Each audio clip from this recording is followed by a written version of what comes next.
Welcome back to Critically Incorrect, your weekly gaming podcast. I'm your host, Brandon, or online here today with Charlie if you wanted to say hi. Hello. Yeah, a pretty interesting week in terms of the gaming news. Obviously, we're coming off the week that we just had last week with like a bunch of showcases. This week we had like additional like two showcases, so we'll have some news, but other than those two showcases, there honestly isn't that much. So expect a shorter episode today, which is probably good since our last few episodes have been long. But yeah, as we always start off this podcast with what we've been playing, Charlie, take it away. Yeah, so I actually streamed a bit this week, which is kind of crazy. Yeah, I actually ended up streaming Battlefield. It was kind of just like on a whim thing. I just felt like streaming a bit, so yeah, more Battlefield as per usual. I didn't actually play any yesterday when the new challenges came out. I was planning to, but the other two main things I've been playing this week did come out yesterday, which was TMNT Shredder's Revenge and Neon White, both of which I ended up picking up.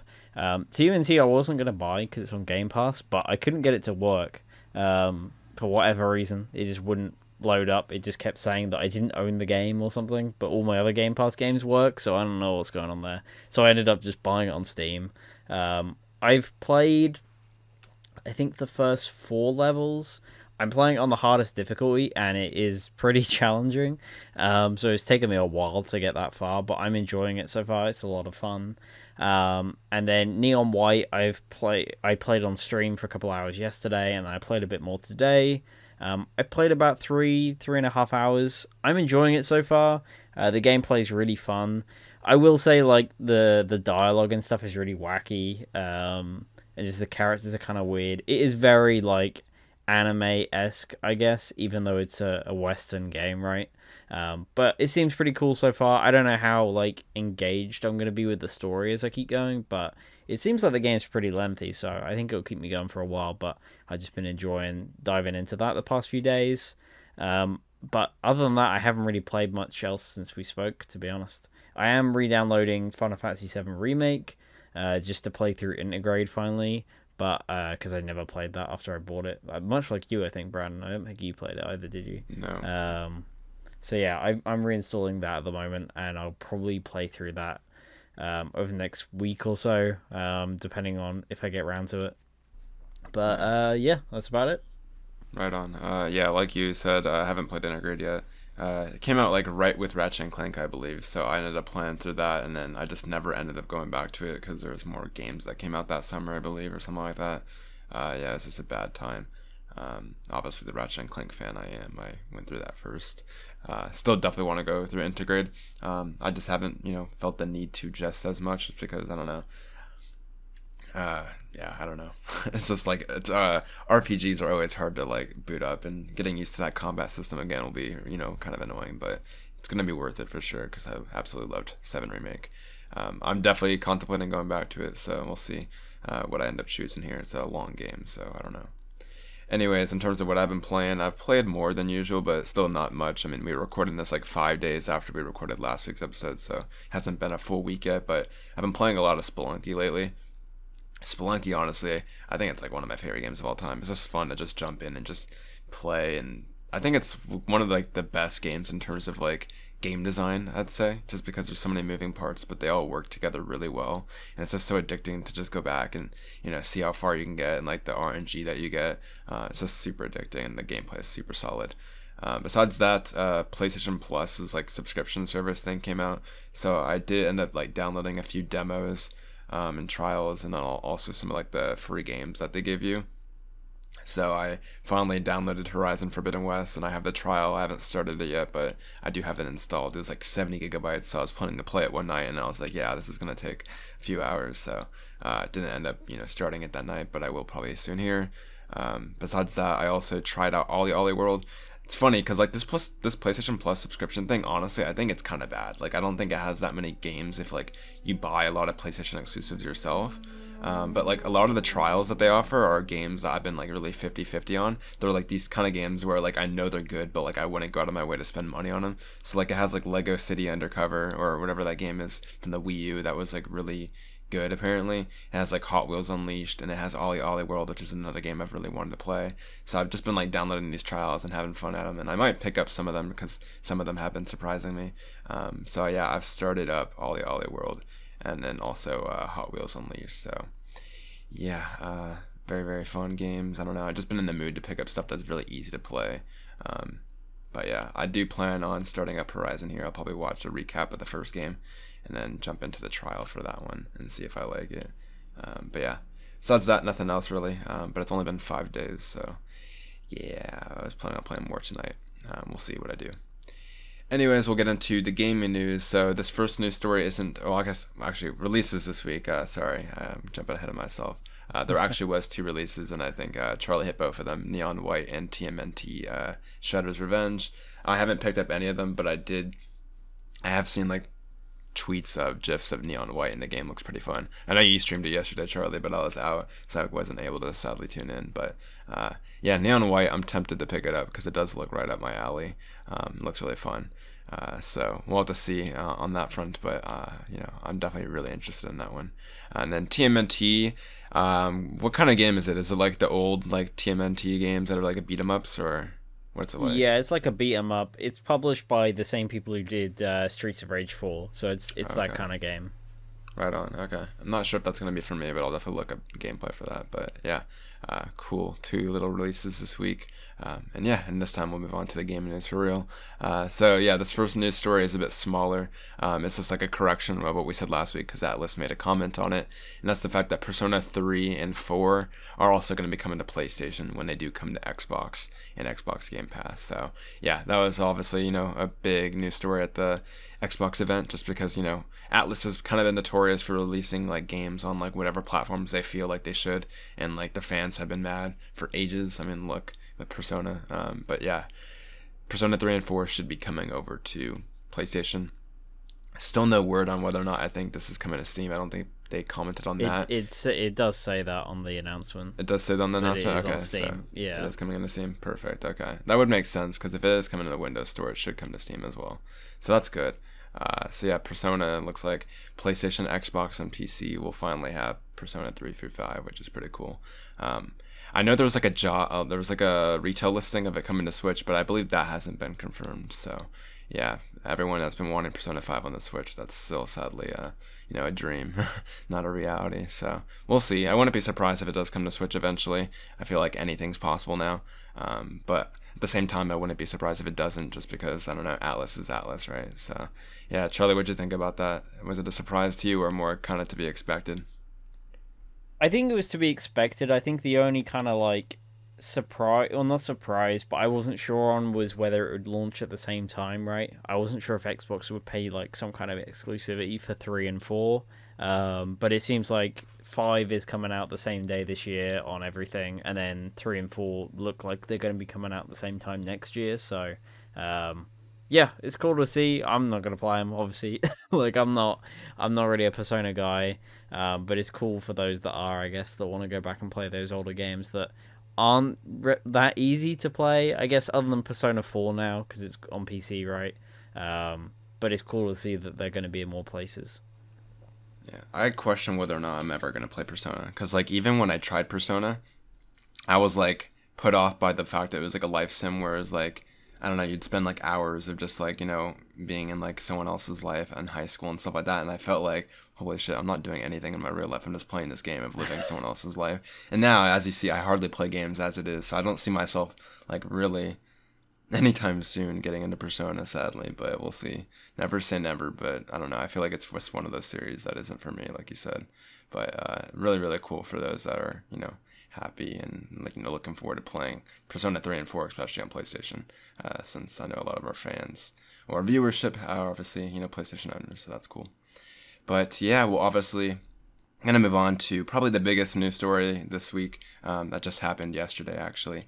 Yeah, Square Enix had their Final Fantasy VII 25th anniversary, and expectations for this were kind of like varying, right? Some people thought that, like, oh, maybe we'll see a trailer for Part 7, Remake 7 Part 2, Part or, 7. Part 7, yeah.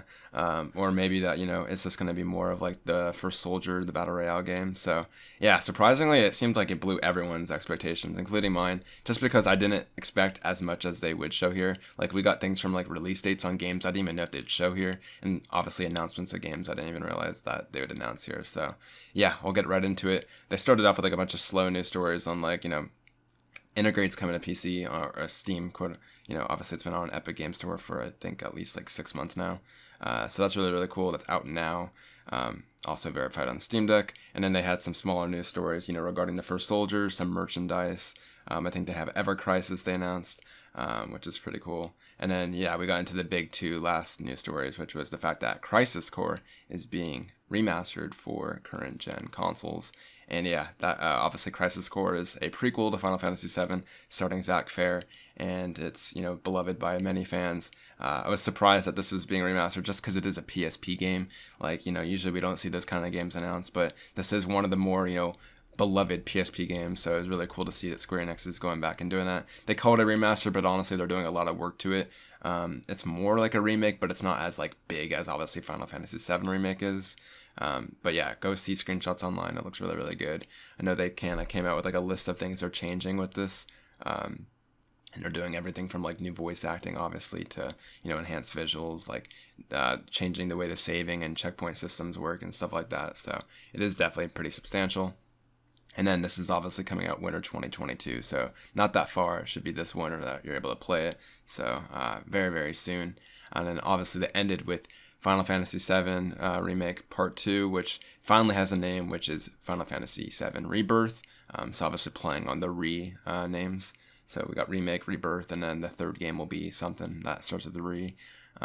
Yeah, this game looks really, really good. Obviously, it's continuing off where we left off. Seems like this is going to be embracing the fact that Cloud knows, what happens throughout Final Fantasy VII, which I think is really, really good. The first one obviously was more of like a direct one-to-one remake with it changing near the end.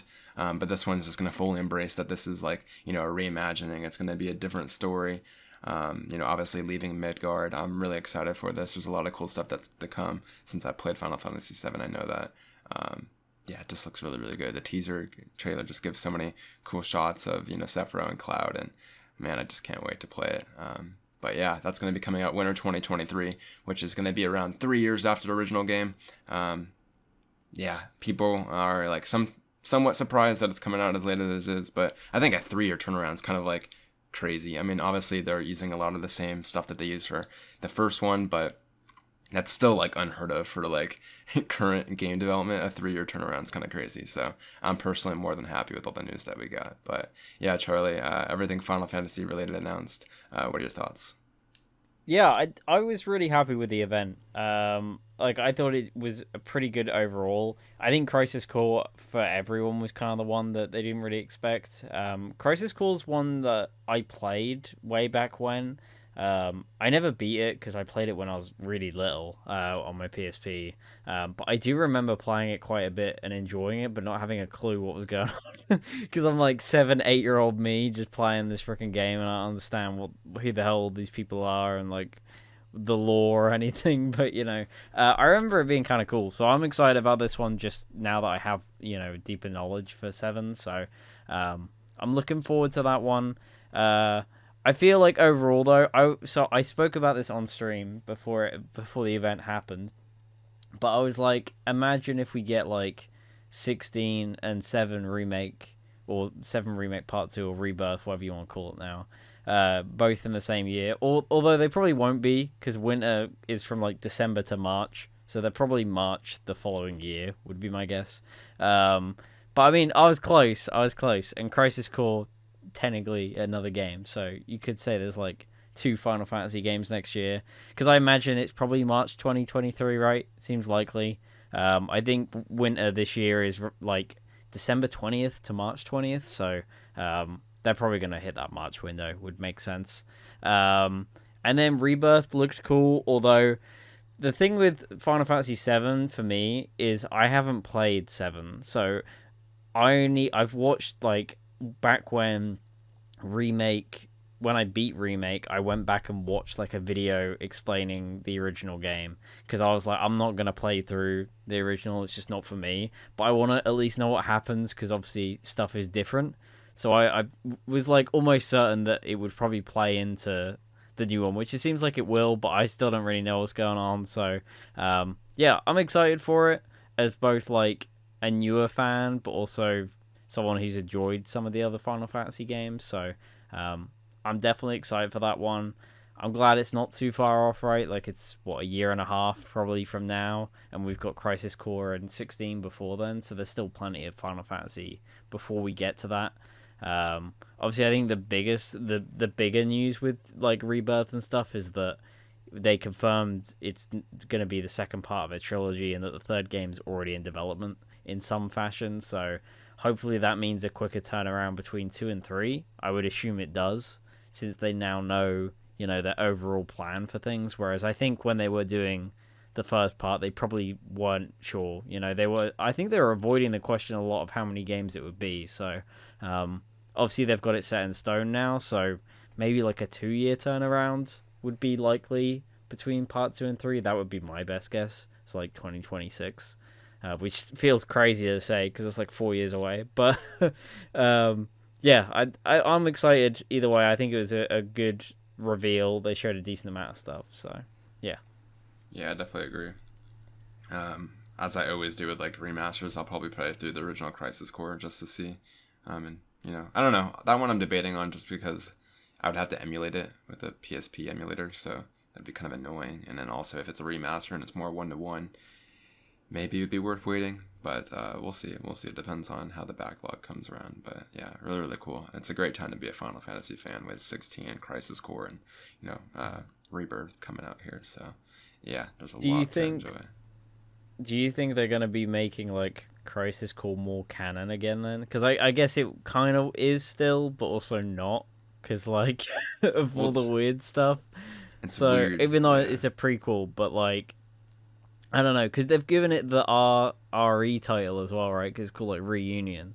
So I don't know if they're technically saying this is part of the original game series or if it's part of the remake series of timeline. Like I would want to say it's the original, just because I think it's like it's supposed to be a remaster, right? Like they're not gonna be changing stuff because of what happened in remake.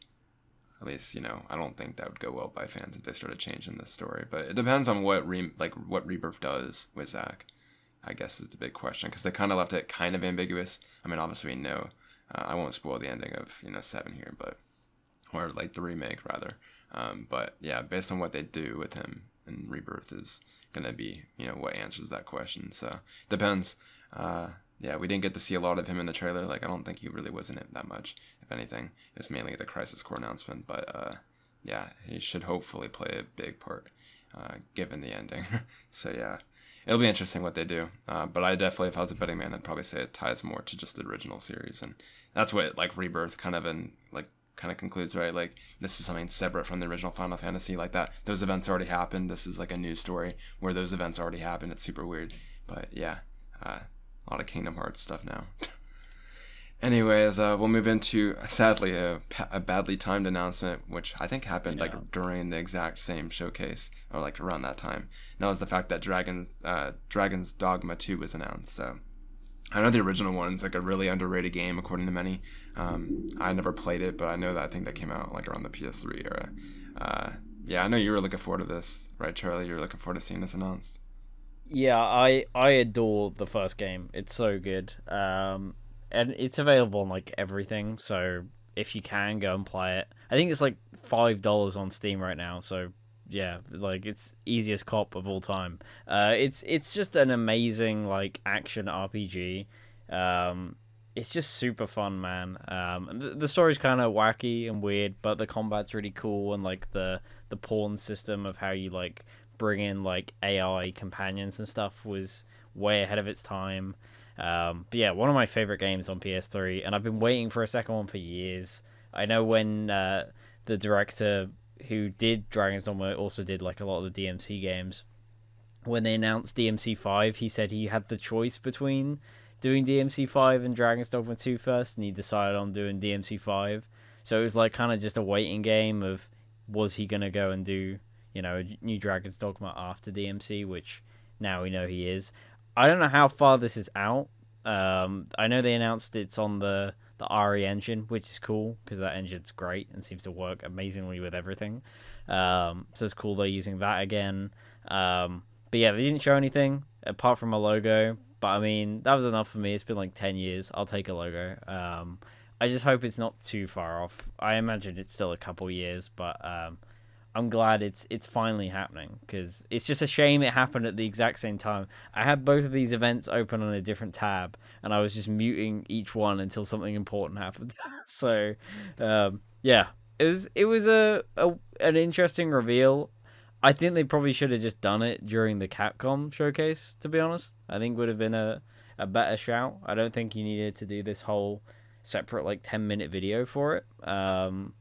But especially when the Final Fantasy event ended up happening. But I imagine they didn't really know that was gonna happen, especially at the exact same time. So I think it was just very poorly timed event, but still very cool news. Yeah, that's awesome. I just saw it on Steam right now. It's like $4.79. I'll probably just buy it and check it out, honestly, just because I know that game's so beloved. Um, but yeah, that's awesome to see that that's announced. And yeah, the RE engine's great. I know that DMC5 was made using it. Obviously, we see how fast they seem to be cranking out these Resident Evil remakes and new games. Yeah, must be a really, really good engine. And yeah, it's no wonder they're using it for Dragon's Dogma 2. Anyways, we'll get into a Sony-related announcement here. Tom Henderson reported that apparently that Sony's working on a PS5 Pro controller. When I saw this headline, I was kind of like baffled because, like, to me, the DualSense is already like the most like pro controller you can get right now. But you click on the article and it seems like they're going to be adding some really cool features like detachable thumbsticks, which I think is a really good solution for drift. I know like my brother somehow got the DualSense to drift already, so he had to buy like a second controller because of that. But if he had a pro controller, he'd just need to like get new joysticks. So that would have been really, really cool. I'm trying to think, what were the other like things? I think he said like there was like a brake, paddles and stuff on the back. Yeah. I think you can trigger stops as well and all that kind of normal pro controller stuff. The paddles was like, I worked retail and those things were constantly selling out. A lot of people love that, so that would be really cool to get that on a controller. Interestingly enough, he does say that this is apparently planned to be announced by the end of this month. And then obviously, he also said that maybe some other PlayStation hardware. But the way he like worded it, I don't know if he means like other hardware in terms of like other accessories or other hardware as in PSVR 2. I feel like if he heard it was PSVR 2, he would have noted it was like a big thing. So yeah, PSVR 2 would make sense, but it's also kind of soon. I don't know. I definitely would like it. And then obviously there's the whole idea that apparently God of War Ragnarok, according to Bloomberg, is apparently going to get a release date update by the end of this month. So Sony's apparently planning something here in the end of next month. I guess I'll throw this in because we don't have like a separate news story for this, but there is like a lot of rumors that Nintendo's also doing something by the end of this month. Like I think June 29th is the date. Right? Yeah, being thrown around by like a lot of credible insiders. So yeah, we should hopefully hear some cool stuff from PlayStation and Nintendo by the end of the month. So yeah, this would be really, really cool. It does seem kind of like soon for a Pro controller, just given the fact that I don't know, for me the PS5 just like recently came out, even though it's been like a year and a half. But I'd welcome it for sure. I don't know if I'd get this because $70 is already kind of expensive for a controller, and this sounds like it would be what, like 90 to 100 given everything they're adding. Right, so, it's gonna be more than that. probably about 100's like the bare minimum if they're adding the paddles, because those paddles in the back were like already like $20 I think separately. So yeah, you're right. This thing's probably gonna be like minimum 100. But yeah, welcome for sure, because obviously it's just a choice, right? And then in terms of the hardware, I'd love for PSVR 2 to get like some sort of window. I think we're kind of due for it. But at the same time, as I've been saying, like the PS5 got a release date like literally 2 months before it ended up coming out. Granted, that was during the pandemic when everything was like uncertain. But at the same time, it's just kind of like, yeah, I wouldn't expect PSVR 2 at the end of the month, but I certainly would hope so. Yeah, what are your thoughts on all this, Charlie? Yeah, I think wasn't Tom saying this is meant to be next month? I thought he was saying July, but maybe I'm wrong. But yeah, I think it's interesting. I'm surprised they haven't done this sooner, to be honest, because I know like the Xbox Elite controller does really well. I think this is easily probably going to be like $200 or some shit. Mainly because like the Xbox Elite controller, I think over here is like 150, 160 pounds or something. So, and that's for technically an Xbox One controller. So, I imagine this is probably going to be more than that. Um, and people will buy it, I'm sure. It's not for me. It is more for people that probably just play console, right? And could use like better, triggers and sticks and the extra buttons on the back and stuff. I'm personally never going to use that stuff, so it's not something I would buy. But it's cool for those that will. I think the whole thing of like Tom alluding to an event is, I imagine whoever gave him this information probably said that they've heard it's gonna show up at some kind of Sony event, like hardware event, but they probably didn't specify what it is. Like you, I think if it was PSVR 2, he would have said. I think also if it was PSVR 2, we probably would have heard something from somebody, but we haven't. So I don't know. I think it's plausible that there's some kind of hardware event next month, especially if it is for PSVR 2. I think, like you said, I think we're overdue for kind of a proper reveal for it, especially for general audience, right, that won't have seen it really, because it was kind of just blog posts and stuff. So I think it's time. Whether we get a date or not, I don't know. I'm starting to think it probably is early next year. More and more stuff is starting to line up that it probably is next year, like a March time frame, right? So yeah, I think it'd be cool to see if we do get a proper like hardware event or something. But I don't know, man. There's so many like rumors, like God of War and stuff, and that could move depending on if the game gets delayed or not. Like I feel like every week we hear something different about God of War, so I don't know. Cory Barlog just came back to Twitter. It's a whole big thing. So, so yeah. I don't know. Maybe something next few weeks. Maybe not. Sony's a weird one now. They're like they're the same as Nintendo. They're hard to pin down these days. So it's tough. Yeah, definitely. I did end up looking at the article to see the exact wording he said, and he said that sources say that this new controller will be announced in the coming weeks. So I guess we're both wrong. Okay. It doesn't mean this month. It doesn't mean next month. So yeah, next coming weeks. So yeah, take that with what you will. And then he said that the hardware bit is going to be at the end of this month, and he says in parentheses, not a new console. And that's the part what makes me think that these are like accessories, because I kind of consider PSVR 2 to be a console somewhat. I don't know, because it has like, it's not like console, right? But it's also like a significant new piece of hardware. Yeah. So I wouldn't expect it to be at the end of this month, but yeah, what that hardware could be, I don't know. Yeah, it's interesting to say the least. A God of War limited edition console, even though true. It's not a console. That is true. We haven't gotten those bundles yet, but that's because they're probably still trying to sell PS5s, given the chip shortage. Yeah. But yeah, interesting. We'll see what happens in the coming weeks. Anyways, a little small news story came. I believe this was through the Xbox, they did that like more in-depth showcase the next day that was more on like interview side of things and stuff like that. Todd Howard essentially had an interview, and he straight up confirmed Fallout 5 was coming after the Elder Scrolls 6. So yeah, I'm like, great. This already, I was kind of annoyed that they announced Elder Scrolls 6 like so soon. Like, I get it and I don't get it. Like, it obviously makes sense because like there's those fans that want a sequel, right? They want a new game, and it's probably best to just have that news out there. But at the same time, it's just like, why? We don't need to have this like 10-year roadmap, because Fallout 5 won't come out until like 2030 at this point. If Starfield's 2023, the Elder Scrolls 6 won't be until like what, 2027, 2026 maybe, the earliest. But yeah, absolutely crazy. But yeah, it's also to be expected, right? Like, obviously Fallout 5 is a game that's going to happen given the success of the Fallout series. So yeah, what are your thoughts on this announcement, Charlie? Yeah, I mean, kind of to be expected. I think it was weird that it was kind of just confirmed like this, right? At least with Elder Scrolls 6, it was during like that reveal, like a Bethesda E3 or whatever showcase, and they had a logo and stuff. This was just kind of like random chat.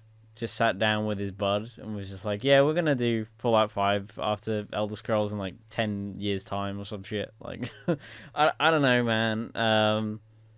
I kind of wish they wouldn't do this stuff like you. I think they did Elder Scrolls way too early. I get why they do it, right? They want to build up hype, but I feel like when you have a gap that large, people just forget. Um, like I feel like I forget Elder Scrolls 6 gets confirmed every couple weeks, and then something will pop up about Bethesda, and I go, oh yeah, they're doing that. I keep forgetting because Starfield's coming out before then. And it will be the same thing with Fallout 5. When they start teasing Elder Scrolls 6, I guarantee people will be like asking about Fallout. Like I don't know. Plus, I'm not like particularly excited. The only Fallout game I really liked was New Vegas, and that wasn't even Bethesda Game Studios. So, I'm not particularly like excited about anything Bethesda Game Studios does. I don't really get excited for their stuff anymore. I'll just wait until release. So, you know, come back to me in I don't know 6 years when they show us a trailer or some shit for this game. I don't know how long we'll have to wait. I mean, Elder Scrolls 6 is probably like 5 years off, so maybe 10 years. I don't know. This podcast will probably be like what if we're still running by then, 6 years old or something like that, or like 5 years dead. Who knows? But yeah, that's crazy. That yeah, just interesting. Anyway, so we'll move on to the next news story. This one was pretty interesting. And that's the fact that the Quarry and High on Life were both reportedly going to be Stadia exclusives before Google pulled support. I think this was announced pretty like recently. Obviously, the Quarry is the recent game that came out like a week or two ago by Supermassive Games. It's a spiritual successor to Until Dawn. That one kind of made sense for a Stadia like release. Obviously, I'm not like a fan of Stadia. I never even bought it. But like if you think about the way the Quarry is often played, right? It's often a game you watch live streamers play and stuff like that. It just makes sense to have that toward the cloud. Like I could see why they wanted to get support on that. The interesting one to me was High on Life. Obviously, this is the creators of Trover and all that. We talked about this last week on the podcast. That's an interesting get, but yeah, I've seen like the reaction to this online. A lot of people are glad, and for good reason, right? Like pretty much if these games were Stadia games, they probably would have flopped. Let's be real, just because Stadia wasn't really picked up much on the industry. Yeah, the gaming industry is very credible focused. It's really hard to break into the industry looking for money. We've seen Google try that, and now we see like Netflix is trying to do stuff. But like, yeah, I feel like more than any other industry, like you gotta have like really good credibility with like the audience in order to like get stuff successful. So yeah, I'm glad this thing didn't end up happening, but interesting nonetheless. What are your thoughts, Charlie? Yeah. I mean, at first I was kind of like, "Is this like legit news?" But then I know like a Take Two representative like said to IGN that Supermassive came to them after the game was basically like really far in development after they were like looking for a publisher because whoever had it previously had dropped. So that basically confirmed the story that Google dropped it. Alongside the fact that I didn't even remember this, but apparently Google announced back in like 2020 that they'd partnered with Supermassive Oh to yeah. release a game exclusively on Stadia, and they never announced what it was. I had no idea they did that. I completely forgot about that. So yeah, it's interesting. Like you said, the Quarry makes a lot of sense. Those games are all about like social like teamwork and stuff, and just having lots of people in a room together or streaming a game online. Obviously, even if it was on like mobile, you could have used it with like touch controls and stuff easily. In fact, I feel like the game like is that's the one thing from when I played it that I feel like the game doesn't feel as difficult or as like stressful as like Until Dawn. And I don't know if it's like this in the Dark Pictures games, but it's because like when you're doing the like say hold your breath scenes, right? In Until Dawn it was the light bar. I So it was hated like the that. movement and it was so stressful because it was like you actually had to hold your controller still. Whereas in this it's just you hold the button until you think you're gonna be safe and then you let go. And that's literally it. It's not challenging at all. Um, and like when you do like quick time events, it's just moving the left stick in a certain direction. So I don't know, to me it seems like the game was probably designed for like touchscreens and stuff originally. Would have made more sense than like holding maybe your phone, like gyroscope or whatever, that kind of stuff. So um I makes sense, but I'm glad it didn't happen. High on Life is a weirder one because that's just like there's nothing about it that screams it would have used Stadia to the fullest. I'm guessing it was already in development, and then Google gave them some money originally to get it on the platform before they dropped it. But it is a weird one. I'm surprised with that one. It's just a very random game to have on Stadia. Um, but I think both are kind of like I'm surprised that Google were originally going to go to those kind of lengths, right, for exclusives. Like I think they're both, well, especially the Quarry, like obviously had a lot of money behind it with its cast and stuff. And then High on Life coming from like Justin Roiland and stuff. I imagine that wasn't cheap to get a hold of. So yeah, it's an interesting one. What happens to Stadia? I have no idea. Like I feel like that platform's been dead for God knows how long. Although I occasionally do see stuff still releases on there, so I don't know. I guess some people are using it, but ain't me. So yeah. Yeah. Uh, yeah, we'll move on. But yeah, bizarre and interesting, nonetheless. Uh, Surprising news story that I actually found out through Charlie putting this on here. Lollipop Chainsaw is apparently returning in some way. I think you said that it was just a creator teasing that the game is coming back in some form, and I know that you said that you believe it's going to be a remaster. Did you want to talk more on the details? Yeah, so it was basically it was a really random thing on Twitter. So it was the anniversary of the game. I think last week, both Suda51, who was the game director behind it, and then also James Gunn, who you probably know from like Guardians and Suicide Squad movies and stuff. He wrote the game. They both were tweeting about the anniversary and stuff of the game. And then a few days after that, the like CEO of the original publisher of the game, who opened a new like publishing like studio back in May, just randomly tweeted saying like Lollipop Chainsaw's returning, please look forward to it.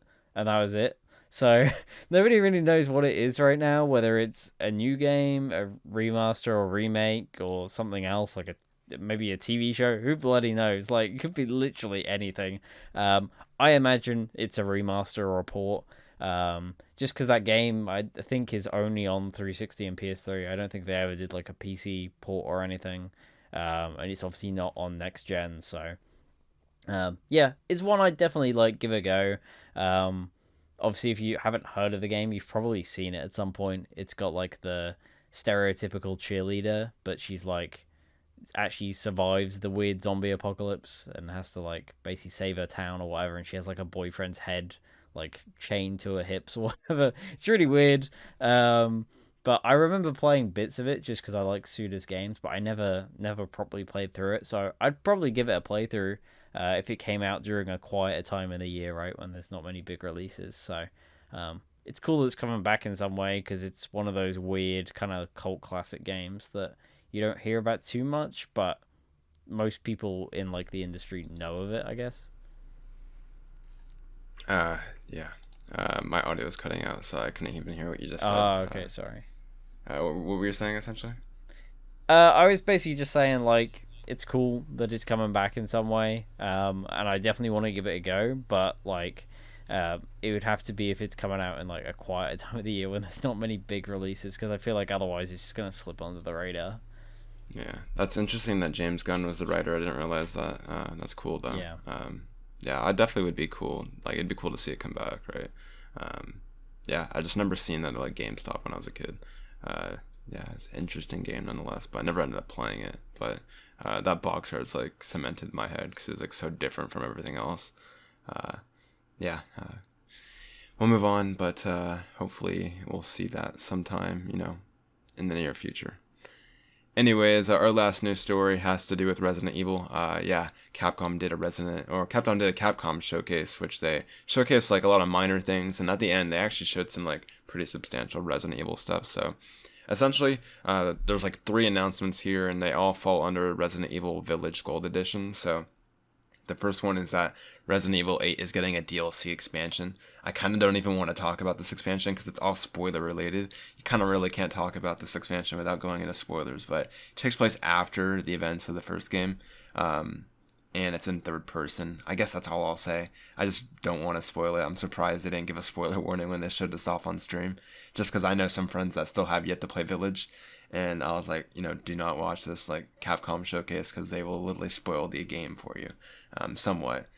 But yeah, the expansion does look pretty interesting. Yeah, not much I could really say. It's interesting that they're doing a third person for the DLC, but pretty cool nonetheless. And then alongside this, they're also doing a third person mode for the original Resident Evil Village. So, I mean, this makes sense, right? The expansion is going to be in third person. They have the technology, obviously, to just convert Ethan into third person as well, right?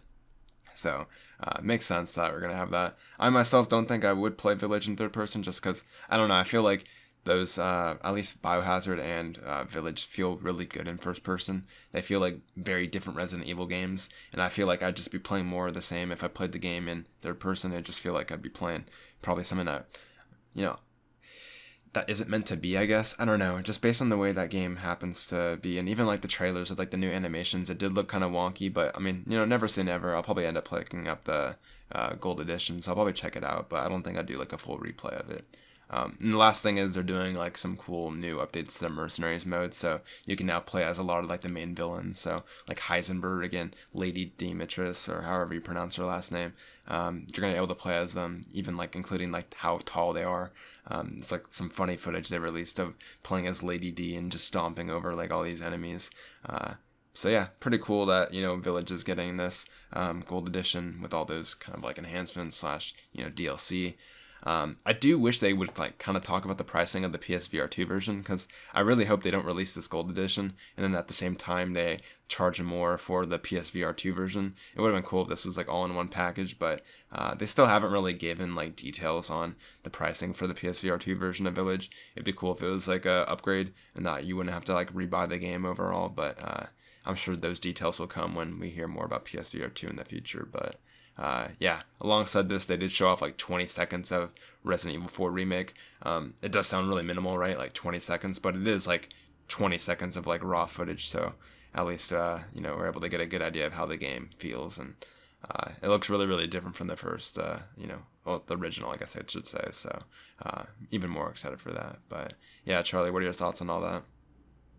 Yeah, the RE8 stuff, obviously without going spoilers, I'm not like too excited about, I guess. Um, like I didn't really enjoy the ending of 8, to be honest with you. It wasn't for me personally. I thought it was kind of like I get Resident Evil's weird and wacky, but I thought the ending was a bit too far for me personally. So I'm not like super excited for this. I might play it, I might not. I'm kind of like undecided right now, depending on how much it's going to cost. I imagine you'll be able to just buy this DLC without rebuying the whole game, right? So, yeah, I don't know how much it's going to be, but depending on how much and how long it is, I might pick it up.